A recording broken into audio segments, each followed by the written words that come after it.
Hello friends, എല്ലാവർക്കും നമസ്കാരം. നിങ്ങളെവരും കാത്തിരിക്കുന്ന അലീനയുടെ ഇന്നത്തെ വിശേഷത്തിലേക്ക് എല്ലാ കൂട്ടുകാർക്കും സ്വാഗതം. എല്ലാവർക്കും നല്ലൊരു ദിവസം ആശംസിച്ചുകൊണ്ട് തന്നെ വിശേഷത്തിലേക്ക് കടക്കാമേ. അതിനുമുമ്പായിട്ട് ആരെങ്കിലും നമ്മുടെ ഈ ചാനൽ ആദ്യമായിട്ട് കാണുന്നുണ്ടെങ്കിൽ ഒന്ന് സബ്സ്ക്രൈബ് ചെയ്ത് വെച്ചോളൂ. നമ്മുടെ വീഡിയോ ഇഷ്ടപ്പെടുന്നവർ ഒരു ലൈക്ക്, ഒരു ഹൈപ്പ് ഒക്കെ അടിച്ചിട്ട് വീഡിയോ കാണാൻ വേണ്ടി ശ്രമിക്കണം. അപ്പൊ നേരെ വിശേഷത്തിലേക്ക് തന്നെ കടക്കാണ്. അങ്ങനെ നമ്മുടെ വൈജയനെ കാണാനായിട്ട് മക്കള് 4 പേര് വന്ന് നിൽക്കുകയാണ് കേട്ടോ. നമ്മുടെ അലീന സഹിതമുണ്ട്. അപ്പൊ അലീന പറയാണ്, അതെ ഞാൻ കൂടിപ്പോയ ഒരു 3, 4, 5 ദിവസം അതിൽ കൂടുതൽ ഞാൻ അവിടെ നിൽക്കത്തില്ല, അതുകൊണ്ട് മേഡം വരണമെന്ന്. അപ്പോഴത്തേക്കും നമ്മുടെ വൈജ പറഞ്ഞു, പിന്നെ നീ ഇത് പറയാൻ തുടങ്ങിയിട്ട് എത്ര നാളായി? നീ ഇത് കൂടെ കൂടെ പറയുന്നുണ്ടല്ലോ, ഇന്ന് പോകും, നാളെ പോകും, മറ്റന്നാൾ പോകുന്നു. ഇനി അത് കേട്ടോണ്ട് ഞാന് ഇരിക്കുന്നില്ല. എനിക്ക് അത് കേട്ടോണ്ട് ഇനിയിപ്പം അങ്ങോട്ടേക്ക് വരാൻ പറ്റില്ല. നീ ബാഗ് പോലും പാക്ക് ചെയ്ത് ഇങ്ങനെ പോകാൻ ഒരുങ്ങിയിട്ട് നാടകം കളിച്ചില്ലേ നീ? അതൊക്കെ കണ്ടതല്ലേ ഞാന്. അത് പിന്നെ അന്ന് അച്ഛൻ സമ്മതിക്കാഞ്ഞിട്ടാ പോകാതിരുന്നത്. ഇനി ആരുടെയും സമ്മതത്തിന് വേണ്ടി ഞാൻ നിൽക്കുന്നില്ല, ഞാൻ പൊക്കോളാം. ഓ, ഇതൊക്കെ നീ വെറുതെ പറയുന്നതാ. ഓ, നിന്റെ നിറം മാറുന്നത് പോലെ മനസ്സ് മാറുന്നിന്റെ. അടിച്ചിറക്കി വിട്ടാ പോലും നീ പോകത്തില്ലടി, അതെനിക്കറിയാം. നീയാണോ തന്നെ പോകുന്നത്? അപ്പൊ അലീന പറഞ്ഞു, അത് പിന്നെ അന്നത്തെ സാഹചര്യം അതൊക്കെ അല്ലായിരുന്നോ? ഇപ്പൊ അതൊന്നും അല്ല. ഞാൻ പൊയ്ക്കോളാന്ന് പറഞ്ഞില്ലേ, ഉറപ്പായിട്ടും ഞാൻ പൊയ്ക്കോളാം. അല്ല, നീ 4-5 ദിവസത്തിനുള്ളിൽ പോകുവോ? ഈ 4-5 ദിവസം കൊണ്ട് അത് തികയോ നിനക്ക്? അത് പിന്നെ അത് മതി. എന്നാ പിന്നെ അതുവരെ ഞാൻ ഇവിടെ താമസിക്കാം. ഏതായാലും ഇത്രയും ദിവസം ആയില്ലേ, ഇനിയിപ്പൊ 5 ദിവസം കൂടെ ക്ഷമിക്കാൻ എനിക്ക് പറ്റും. അത് പിന്നെ അല്ല മേഡം, മേഡം ഇപ്പൊ തന്നെ വരണം. ഓ, ആ വേല അങ്ങ് മനസ്സിലിരിക്കട്ടെ. വൈജ ഒരു നിലപാടെടുത്തിട്ടുണ്ട്. ഞാനും നീയും കൂടി കടപ്പാട്ടൂര് വീട്ടിൽ ഒന്നിച്ച് 1 മണിക്കൂർ പോലും വേണ്ട, അതിന്നൊരു ഇഞ്ച് പോലും എനിക്ക് മാറാൻ പറ്റത്തില്ലെന്ന്. അപ്പം ഭവിത പറഞ്ഞു, എന്നാ പിന്നെ ഞാൻ അമ്മയോട് ഒരു കാര്യം പറയട്ടെ. അലീന ചേച്ചി നമ്മുടെ വീട്ടിൽ നിന്ന് പോയിട്ട് അമ്മ അങ്ങോട്ടൊരു തിരിച്ചു വരവ് നോക്കണ്ട, നടക്കത്തില്ല. വേട്ടടി, ആർക്കാ നിർബന്ധം? അല്ല, നീയേ ഇവളെ കെട്ടിപ്പിടിച്ചോണ്ടേ അവിടെ ഇരുന്നോ? ഓഹോ, ഇത്രയും നാള് ഞാൻ വിചാരിച്ച അമ്മയുണ്ടല്ലോ. അപ്പൊ അലീന പറഞ്ഞു, വേണ്ട മോളെ, വേണ്ട. എനിക്ക് വേണ്ടി മേഡത്തെ കുറ്റം പറയണ്ട ഇവിടെ ആരും. ആരും ആരും വേണ്ട, ഒന്നും വേണ്ട. അത് പിന്നെ ഞാൻ പോകുമ്പം നിങ്ങൾ അമ്മയും മക്കളും ഒന്നിച്ച് ജീവിക്കാനുള്ളതല്ലേ. അതിനിടയിൽ ഈ കുറ്റവും കുറവൊന്നും വേണ്ട. പിന്നെ ദേഹത്തിൽ മുറിവ് പറ്റിയാലേ മരുന്ന് വെച്ച് ഭേദപ്പെടുത്താം. വാക്കുകൾ കൊണ്ട് മുറിവ് പറ്റിയാലേ അത് അതൊരിക്കലും ഭേദപ്പെടില്ല. അത് മരുന്ന് വെച്ചാലും ഉണങ്ങില്ല.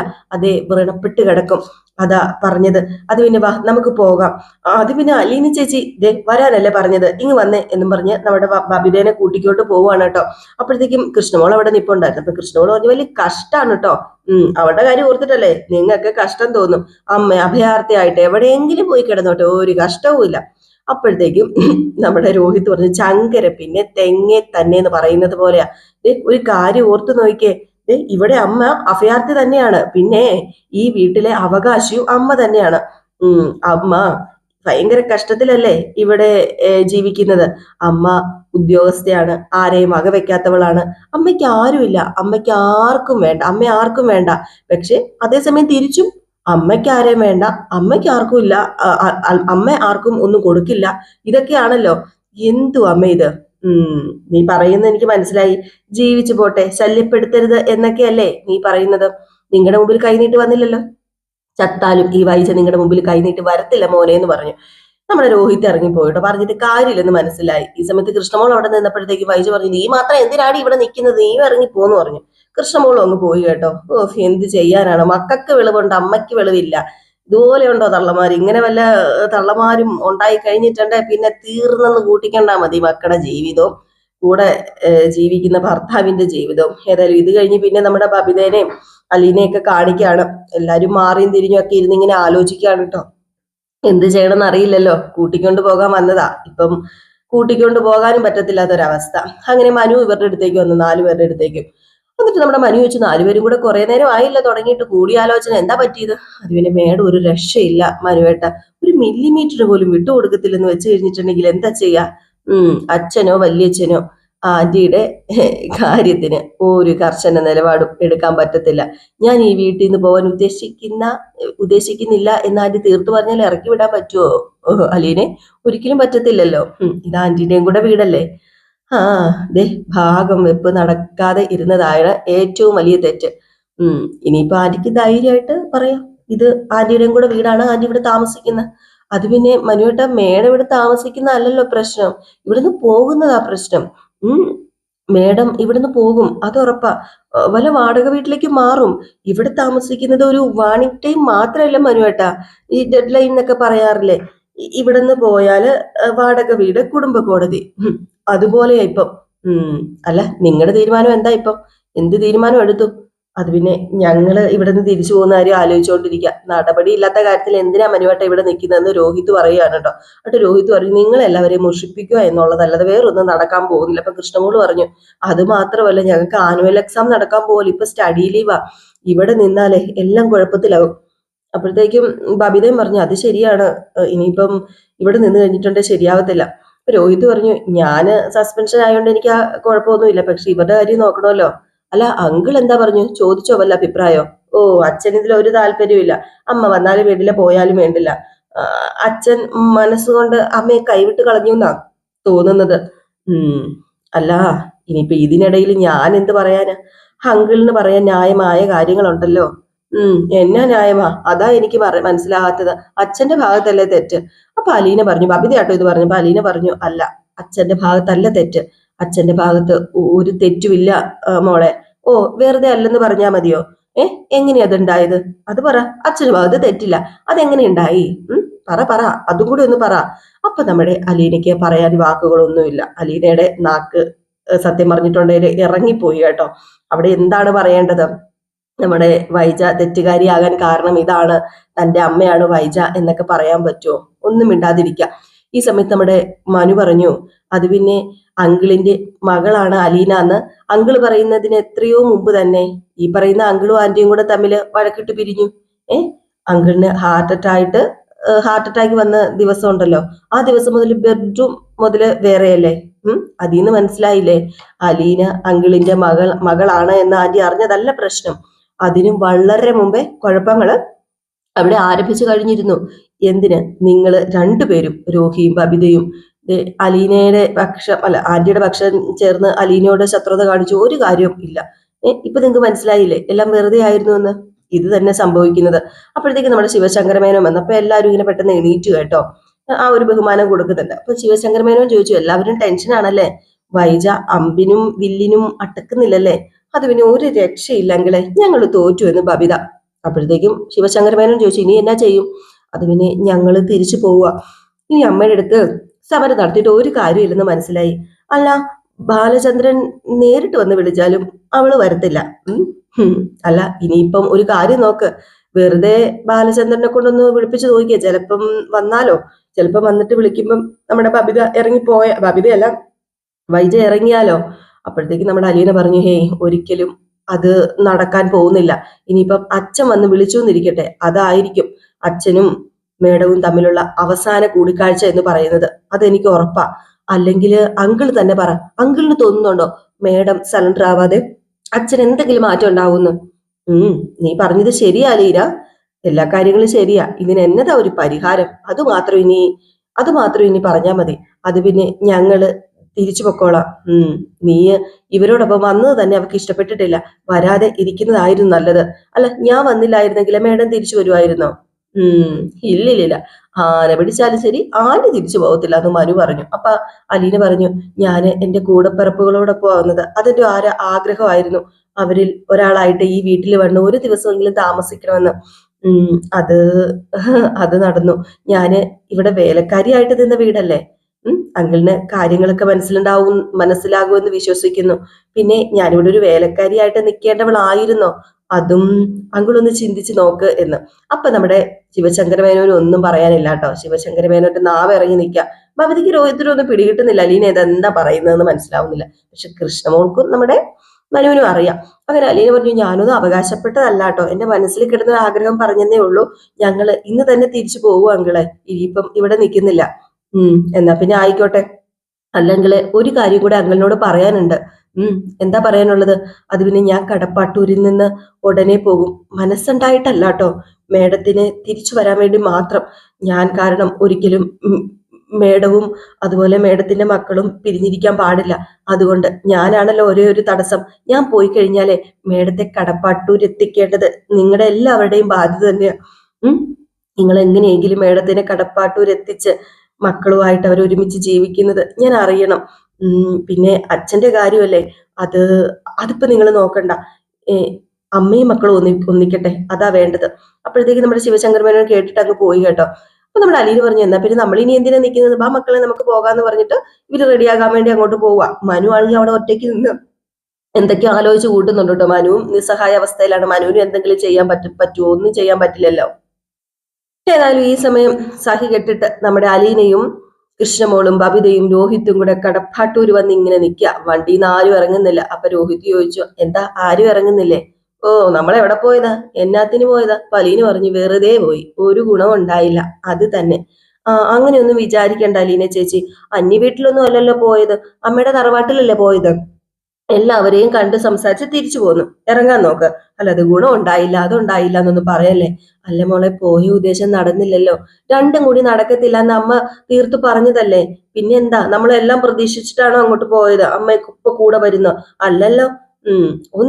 ഒന്നെങ്കിൽ അലീന ചേച്ചി, അല്ലെങ്കിൽ അമ്മ, ഇതിൽ രണ്ടുപേരിലും ഒരാള്. അതേ നടക്കത്തുള്ളൂ. അല്ല, അപ്പം ഞാൻ പോവല്ലേ മോളെ? അപ്പോഴത്തേക്ക് നമ്മുടെ ബബിത ഒന്നും മിണ്ടുന്നില്ല കേട്ടോ. ബബിത ഒന്ന് ആലോചിച്ചിട്ട് പറഞ്ഞു, എങ്ങോട്ട് പോകാന്? അല്ല, എങ്ങോട്ട് പോകുന്ന കാര്യം പറഞ്ഞത്? അല്ല, എനിക്ക് എങ്ങോട്ടാ പോവാൻ വയ്യാത്തത്? എനിക്ക് എങ്ങോട്ട് വേണേലും പോവാലോ. ഞാന് ഇവിടെ ജനിച്ചു വളർന്നവളല്ലല്ലോ. എനിക്ക് പ്രത്യേകിച്ച് കടപ്പാടൊന്നും ഇല്ലല്ലോ. എനിക്കിവിടെ പിരിയാൻ വയ്യാത്ത ബന്ധങ്ങളൊന്നും ഇല്ലല്ലോ. ഒന്നുമില്ലല്ലോ മോളെ. പിന്നെ എന്താ, ഞാന് അഭയാർത്ഥിയെ പോലെ വന്നു, എപ്പോ വേണമെങ്കിലും എനിക്ക് തിരിച്ചു പോകാം. എന്റെ എന്റെ ബന്ധം അതല്ലേ.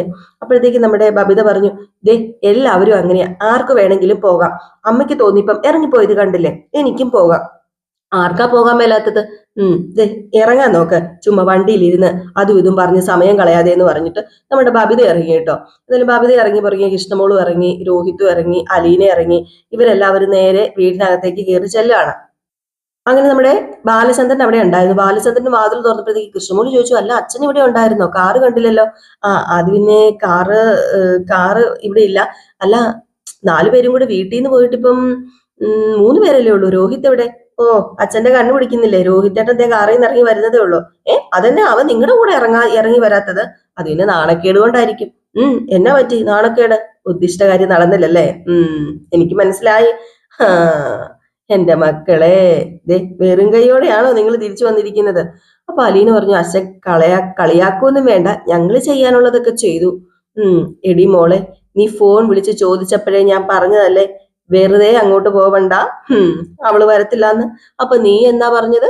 സമരം ചെയ്ത് തിരികെ കൊണ്ടുവരുന്നോ? എന്നിട്ട് എന്തോ പറ്റി? സമരം ചെയ്തിട്ട് എന്ത് പറ്റി മക്കളെ നിങ്ങൾക്ക്?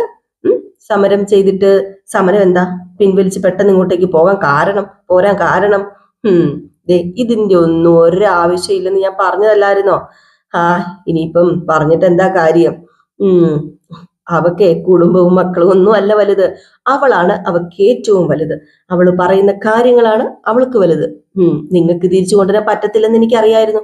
അത് പിന്നെ ഒരു ശ്രമം നടത്തിയത് തെറ്റൊന്നും അല്ലല്ലോ. എല്ലാ മത്സരവും ജയിക്കുന്ന ആരെങ്കിലും ഉണ്ടോ അച്ഛാ? ഇല്ലില്ല, ആരുമില്ല. പോയതിലൊന്നും ഒരു തെറ്റുമില്ല. തെറ്റും ഞാൻ പറയുന്നില്ല. 1 by 1 ആയിട്ട് എല്ലാരും അകത്തേക്ക് കയറിക്കോ. അതെ, ഹോട്ടലിൽ നിന്നേ ഫുഡ് കഴിച്ചിട്ട് ഞാൻ ജീവിതം വെറുത്തിരിക്കുക. അല്ല, അമ്മ വരാത്തതിന് അച്ഛനൊരു വിഷമവും ഇല്ലേ എന്ന് കൃഷ്ണപോള് അപ്പം പറഞ്ഞു. ബാലചന്ദ്രന് യാതൊരു വിഷമവും ഇല്ല. ഞാൻ എന്തിനാ വിഷമിക്കുന്നത്? മനസ്സമാധാനമായിട്ട് ഞാനിപ്പം ജീവിച്ചുകൊണ്ടേ ഇരിക്കല്ലേ. ഇല്ലച്ച, ഈ സമാധാനം ശരിയല്ല അച്ഛ. ഇത് അധിക നാള് നിൽക്കത്തില്ല, ഈ മനസ്സമാധാനം. എന്നിട്ട് നമ്മുടെ അലീന കയറിപ്പോയിട്ടോ. അലീന പറഞ്ഞതിൽ എന്തൊക്കെയോ ഉണ്ടെന്ന് നമ്മുടെ ബാലചന്ദ്രന് മനസ്സിലായി.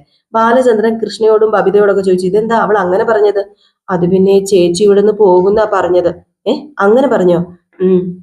അമ്മ തിരിച്ചു വരണമെങ്കിൽ അതേ വഴിയുള്ളൂന്ന്. ചേച്ചി പോകാതെ അമ്മ തിരിച്ചു വരത്തില്ലല്ലോ. അപ്പൊ അമ്മ തിരിച്ചു പോകുന്നു തന്നെയാ, അല്ല, ചേച്ചി തിരിച്ചു പോകുന്നു തന്നെയാ പറയുന്നതെന്ന് പറഞ്ഞിട്ട് ബാക്കി 3 പേരും അങ്ങ് കയറി പോയിട്ടോ. ബാലചന്ദ്രൻ എങ്ങനെ നിൽക്കുക? അലീന പോയ ബാലചന്ദ്രനെ കാണാൻ സഹിക്കുവോ? ഏതായാലും പിന്നെ കാണിക്കുന്ന സീൻ എന്ന് പറഞ്ഞാൽ അലീന കുളിച്ചൊക്കെ ഒരുങ്ങി ബാഗൊക്കെ എന്തൊക്കെയോ കാണിച്ചുകൊണ്ടിരിക്കുകയാണ്, തുണിയൊക്കെ പറക്കി വെച്ചോണ്ടിരിക്കുകയാണ്. അപ്പോഴത്തേക്കും പുറത്തു വന്നിട്ട് രോഹിത് ഇങ്ങനെ കൊട്ടിയിട്ടോ. അപ്പൊ രോഹിത് കൊട്ടി കഴിഞ്ഞപ്പോഴത്തേക്കും വാതില് തുറന്നു. അപ്പൊ നമ്മുടെ രോഹിത് ചോദിച്ചു, ഇതെന്താ ലോക്ക് ചെയ്തത്? അത് പിന്നെ ഞാൻ കുളിക്കാൻ കയറിയപ്പം ലോക്ക് ചെയ്തതാ, ബാ ഇവിടെ വന്ന് ഇരിക്കുക എന്ന് പറഞ്ഞു. രോഹിത് പതുക്കെ വന്ന് അലീനയുടെ കട്ടിലേൽ ഇരുന്ന് കഴിഞ്ഞപ്പോഴത്തേക്ക് നമ്മുടെ അലീന ചോദിച്ചു, എന്തെങ്കിലും ടെൻഷൻ ഉണ്ടോ? അല്ലെങ്കിൽ എന്തെങ്കിലും പറയാനോ ചോദിക്കാനോ ഉണ്ടോ? ഏയ്, ഒന്നുമല്ല, ഞാന് ഒരു സംഭവം ചോദിക്കാനായിട്ട് ഇങ്ങോട്ട് വന്നതാ. എന്ത് സംഭവം? ചോദിക്ക്, ഞാൻ പറഞ്ഞുതരാം. എനിക്കറിയാവുന്ന സംഭവമാണെങ്കിൽ. അത് പിന്നെ നമ്മള് മാനേജർ അച്ഛനെ കാണാൻ പോയില്ലായിരുന്നു അലീന ചേച്ചി. അച്ഛനോട് സംസാരിക്കുമ്പം ചേച്ചിയുടെ നാവിന്ന് ഞാനൊരു വാക്ക് കേട്ടായിരുന്നു. ഏ, വാക്കോ? എന്ത് വാക്ക്? പറ, എന്താണെങ്കിലും പറ. അത് പിന്നെ അറിയാതെ സംഭവിച്ചതല്ല ആ വാക്കെന്ന് എനിക്ക് മനസ്സിലായി. അതുകൊണ്ടാ എനിക്ക് ആ വാക്കിനെ കുറിച്ചാ അലീന ചേച്ചിയോട് ചോദിക്കാനുള്ളത്. അവിടുന്ന് ഇറങ്ങിയപ്പോ തന്നെ ചോദിക്കണം എന്നൊക്കെ വിചാരിച്ചതായിരുന്നു. പക്ഷേ ഉം അത് നടന്നില്ല. ഇവിടെ വന്ന് ഉടനെ നമ്മൾ കൊല്ലപ്പള്ളിക്കും പോയി. പിന്നെ അത് പറ്റിയില്ല. അവിടെ അത് ചോദിക്കുന്നത് ശരിയല്ലെന്ന് ഓർത്തിട്ടാ ചോദിക്കാത്തത്. ആ, നീ എന്ത് വേണമെങ്കിലും ചോദിക്ക്, ഞാൻ കൃത്യമായിട്ടുള്ള മറുപടി തന്നെ പറയാം. അതെ, അലീന ചേച്ചി, മാനേജർ അച്ഛൻ ചേച്ചിയോട് ചോദിച്ചു, ബാലചന്ദ്ര മേനോൻ ചേച്ചിയുടെ റിയൽ ഫാദർ അല്ലേന്ന്. അതെ അതെ, ചോദിച്ചു. എന്നിട്ട് അല്ല, അപ്പം ചേച്ചി പറഞ്ഞു ജനിച്ചപ്പം മുതല് ഓഫനേജിലാണ് വളർന്നത് എന്നൊക്കെ പറഞ്ഞത് കൊണ്ട് അച്ഛനുള്ള സംശയം കൊണ്ട് ചോദിച്ചതായിരിക്കും. ആർക്കാണെങ്കിലും സംശയം തോന്നും. അല്ല, അച്ഛൻ ചേച്ചിയുടെ റിയൽ ഫാദർ അല്ലെന്നാ മാനേജർ അച്ഛനോട് ചേച്ചി പറഞ്ഞത്. അപ്പൊ തന്നെ അലീനക്ക് റൂട്ട് മനസ്സിലായി കേട്ടോ. ഇതിൽ ഈ സമയത്ത് രോഹിത് പറഞ്ഞു, അതെ, വെറുതെ പറഞ്ഞതാണോ അതോ സത്യമാണോ? വെറുതെ പറഞ്ഞതല്ല. ബാലചന്ദ്രമേനോനല്ല എന്റെ അച്ഛൻ. അത് സത്യമായ കാര്യമാണ്. എന്റെ അച്ഛൻ ബാലചന്ദ്ര മേനോനല്ല. ഇത് കേട്ടത് നമ്മുടെ രോഹിത് അങ്ങെന്തോ പോലെ ആയിപ്പോട്ടെ. രോഹിത് ഇപ്പം എന്താ ചേച്ചി പറയുന്നത്? അപ്പം അപ്പം എന്താ പറ്റിയത്? എന്താ ഇവിടെ നടക്കുന്നത്? അല്ല, അച്ഛനമ്മയെ കല്യാണം കഴിക്കുന്നതിന് മുമ്പുണ്ടായ ഒരു സ്റ്റോറി അതാണല്ലോ നിലവിലുള്ളത്. അതാണല്ലോ എല്ലാവരും വിശ്വസിച്ചിരിക്കുന്നത്. ഏതോ ഒരു ഏതോ ഒരു ആൻഡ്രോയിൻ പെണ്ണ് പ്രസവിച്ച ഓഫനേജിൽ കൊണ്ടാക്കിയ പെണ്ണാണ് അലീന ചേച്ചി എന്ന്. അതൊക്കെ അച്ഛനുണ്ടാക്കിയ വെറും നുണക്കഥയല്ലേ. പരദൂഷണക്കാരിൽ നിന്നും എന്നെ രക്ഷിക്കാൻ വേണ്ടിയാ അച്ഛൻ അങ്ങനെ ഒരു കഥ സൃഷ്ടിച്ചത്. ഞാനും അച്ഛനും തമ്മിൽ അരുതാത്ത ബന്ധം ഉണ്ടായിരുന്നു എന്നാണല്ലോ എല്ലാവരുടെയും വിശ്വാസം. ഞാൻ അച്ഛന്റെ മോളാണോ എന്ന് സ്ഥാപിച്ചാ പിന്നെ ഞങ്ങളെ കുറിച്ച് ആരും അശ്ലീലം പറയില്ലല്ലോ. അതുകൊണ്ടായിരിക്കാം അച്ഛൻ അങ്ങനെയൊക്കെ പറഞ്ഞത്. അപ്പം അലീന ചേച്ചി അച്ഛന്റെ മോളല്ലേ? ഞാന് നിന്റെ അച്ഛന്റെ മോളല്ലെന്നേ. നിന്റെ അച്ഛനിൽ നിന്ന് ജനിച്ച മകൾ എന്ന അർത്ഥത്തിലാണെങ്കിൽ ഞാൻ പറഞ്ഞത് ശരിയാണ്, അച്ഛന്റെ മോളല്ല ഞാന്. പക്ഷേ കർമ്മം കൊണ്ട് ഞാൻ നിന്റെ അച്ഛന്റെ മോള് തന്നെയാണ്. ഞാന് അദ്ദേഹത്തെ ഒരുപാട് സ്നേഹിക്കുന്നുണ്ട്. ഞങ്ങള് തമ്മിലുള്ള റിലേഷൻഷിപ്പ് വെച്ച് നോക്കുകയാണെങ്കിലേ ഈ വീട്ടിൽ ആരെക്കാളും അച്ഛന്റെ മകള് ഞാനാ. അയ്യോ, അപ്പൊ ഞാൻ വിചാരിച്ചുകൊണ്ടിരുന്നത് അലീന ചേച്ചി എന്റെ സഹോദരിയായിട്ട് വരുന്ന. ചേച്ചി അച്ഛന്റെ മോളാണെങ്കിൽ എന്റെ സ്റ്റെപ്പ് സിസ്റ്റർ ആയിട്ട് കാണാലോ, അടുത്ത സഹോദരി. അതെ അതെ, ഞാൻ നിന്റെ സ്വന്തം ചേച്ചിയാ, സ്വന്തം ചേച്ചി, അർത്ഥ സഹോദരി. അല്ല ചേച്ചി അച്ഛന്റെ മോളല്ലെങ്കിൽ പിന്നെ എങ്ങനെയാ ഞാൻ ചേച്ചിയുടെ സ്വന്തം ചേച്ചി ആവുന്നത്? അത് പിന്നെ അച്ഛന്റെ മോള് തന്നെ ആവണമെന്നില്ലല്ലോ ഞാൻ നിന്റെ പെങ്ങളാകണമെങ്കില്. ഓ ചേച്ചി എന്തായി പറയുന്നത്? ചേച്ചി വട്ടാക്കല്ലേ പ്ലീസ്. എന്താ ഇത്? അതെ, നമ്മൾ തമ്മിൽ രക്തബന്ധം ഉണ്ടോന്നല്ലേ നിനക്കറിയേണ്ടത്. നമ്മൾ തമ്മിൽ രക്തബന്ധം ഉണ്ട്, സംശയിക്കണ്ട. നമ്മൾ രണ്ടും ബ്ലഡ് റിലേഷൻഷിപ്പ് അല്ല, ബ്ലഡ് റിലേഷൻ തന്നെയാണ്. അതെങ്ങനെയാ ചേച്ചി? എനിക്ക് ആകെ മൊത്തം കൺഫ്യൂഷന് ആവുന്നുണ്ടല്ലോ. അത് ഞാൻ നിന്നോട് പറയാം, ഇപ്പോഴല്ല. ഒരു ദിവസം നമ്മൾ രണ്ടും മാത്രം ഒന്നിച്ചിരിക്കുമ്പോഴത്തേക്കും ഞാനത് പറയാം, പറഞ്ഞു മനസ്സിലാക്കാം. ഓ, എനിക്ക് തന്നെ കിളി പോയിരിക്കുക. ചേച്ചി പറയുന്നൊന്നും എനിക്ക് മനസ്സിലാവുന്നില്ല. ഞാൻ ഈ വീടിന് അന്യല്ല. ഈ വീട് ഞാൻ അന്യല്ലെന്ന് നീ മനസ്സിലാക്കിയാൽ മാത്രം മതി. നിങ്ങളെ പോലെ തന്നെ ഒരാളാണ്. അല്ല, ചേച്ചിക്ക് ചേച്ചിയുടെ അച്ഛനെ അമ്മയെ അറിയാന്ന് മാനേജർ അച്ഛനോട് പറഞ്ഞല്ലോ, അത് സത്യമാണോ? അതും സത്യം തന്നെയാണ്. എനിക്ക് എൻ്റെ അമ്മയെ അറിയാം, എനിക്ക് എൻ്റെ അച്ഛനെ അറിയാം. ഇതിൽ കൂടുതൽ മോൻ എന്നോടൊന്നും ചോദിക്കരുതിനി. ഇത് ഇത് മതി. ഇതിൽ കൂടുതൽ ചോദിച്ചാലേ ശരിയാവില്ല. മതി കേട്ടോ, ഇത്ര സംശയം മതി. എല്ലാ സംശയങ്ങളും വേറൊരു ദിവസം നമുക്ക് തീർക്കാം. ഇപ്പൊ എന്നെ അങ്ങ് വിട്ടേരെ പ്ലീസ്. ഞാൻ കാല് പിടിക്കുക. പറയാന്നേ, സത്യമൊക്കെ പറയാന്നേ. സമാധാനായിട്ടിരിക്കുക. ഏതായാലും മോൻ ഒരു ദോഷം ഉണ്ടാവത്തില്ല. പിന്നെ ഈ അലീന ചേച്ചിനെ കൊണ്ട് മോന് ഇതുവരെ ദോഷം ഉണ്ടായിട്ടില്ലല്ലോ, അപ്പൊ അങ്ങോട്ടേക്കും ദോഷം ഉണ്ടാകത്തില്ല. ഇപ്പം മോൻ പോകാൻ പറഞ്ഞ് നമ്മുടെ രോഹിത്തിനെ പറഞ്ഞു വിട്ടു കേട്ടോ. ഇത് കഴിഞ്ഞ് പിന്നെ കാണിക്കുന്ന സീൻ എന്ന് പറഞ്ഞിട്ടുണ്ടെങ്കിൽ നമ്മൾ അലീന നേരെ ബാലചന്ദ്രന്റെ അടുത്തേക്ക് ചെല്ലാണ് കേട്ടോ. എന്നിട്ട് ചോദിക്കണം, അത് പിന്നെ ഞാനൊരു പെർമിഷൻ ചോദിക്കാൻ വന്നത്, ഞാൻ രോഹിത്തിനെയും കൂട്ടി ശരണ്യയുടെ വീട്ടിൽ പോയിക്കോട്ടെ. അപ്പൊ രോഹിത്തിനെ എന്തിനാ കൂട്ടുന്നത്? അല്ല, അവരിങ്ങോട്ടേക്ക് വന്നതല്ലേ. അവര് രോഹിത്തിനെ വന്ന് കണ്ടില്ലേ, അവർക്ക് നമ്മളോട് വിശ്വാസം ഉള്ളതുകൊണ്ടല്ലേ ഇങ്ങോട്ട് വന്നത്. ആ വിശ്വാസം തിരിച്ചുകൊണ്ടെന്ന് നമ്മള് വരുത്തണ്ടേ? അല്ല, അതിന്റെ ആവശ്യമുണ്ടോ? അതിന്റെ ആവശ്യമുണ്ട്. നമ്മുടെ വില കുറഞ്ഞു പോകത്തൊന്നുമില്ല. അല്ല, അവനെ അവിടെ ചെല്ലുന്നത് കൊണ്ട് നമുക്ക് എന്ത് ഗുണം ഉണ്ടാകാൻ പോകുന്നത്? ഉം, അത് എന്തെങ്കിലും ഗുണം ഉണ്ടാകട്ടെ, നമുക്ക് ഗുണം ഉണ്ടായിട്ടല്ല, നമ്മള് അവരെ കൈവിടില്ല എന്ന് പ്രോമിസ് ചെയ്യുന്ന പോലെ അവർക്കൊരു തോന്നല്, അത് വേണമല്ലോ. അല്ല, ചിലപ്പോ നിന്നോട് കാണിക്കുന്ന സ്നേഹവും അലിവും ആ നാട്ടുകാരും വീട്ടുകാരും രോഹിത്തിനോട് കാണിച്ചെന്ന് വരത്തില്ല. അവൻ ആ സംഘത്തില് ഉണ്ടായിരുന്നു എന്നൊക്കെ അറിയാവുന്നവരല്ലേ അവിടെ ഉള്ളവരെല്ലാവരും. അവന്റെ തീർത്തും നിരപരാധിയാണെന്ന് ഇതുവരെ ആരും വിശ്വസിച്ചിട്ടില്ല. അതങ്ങനെ വിശ്വസിക്കത്തുമില്ല. അപ്പം പോകുന്നത് ശരിയാണോ? അവിടെ എന്തുണ്ടാകും? സംഘർഷം ഉണ്ടാവില്ലേ? അത് പിന്നെ അച്ഛന് പേടിയാണോ എന്റെ കൂടെ അയക്കാനായിട്ട്? ഓ, അല്ല, ആരെങ്കിലും അവന്റെ അടുത്ത് മോശമായിട്ട് പെരുമാറിയ നിനക്ക് എന്ത് ചെയ്യാൻ സാധിക്കും മോളെ? അപ്പോഴത്തേക്ക് നമ്മുടെ അലീന ഒന്നും മിണ്ടുന്നില്ല കേട്ടോ. അലീന ഇങ്ങനെ നിൽക്കുകയാണ്. ഏതായാലും ബാക്കി കഥ നമുക്ക് നാളെ കാണാം. ഇന്ന് ഈ ഭാഗം കൊണ്ട് അവസാനിക്കുകയാണേ. അപ്പം അടുത്ത ദിവസം കാണാം. Tata bye bye. ലൈക്ക് ചെയ്യാനും ഹൈപ്പ് ചെയ്യാനും മറക്കരുതേ.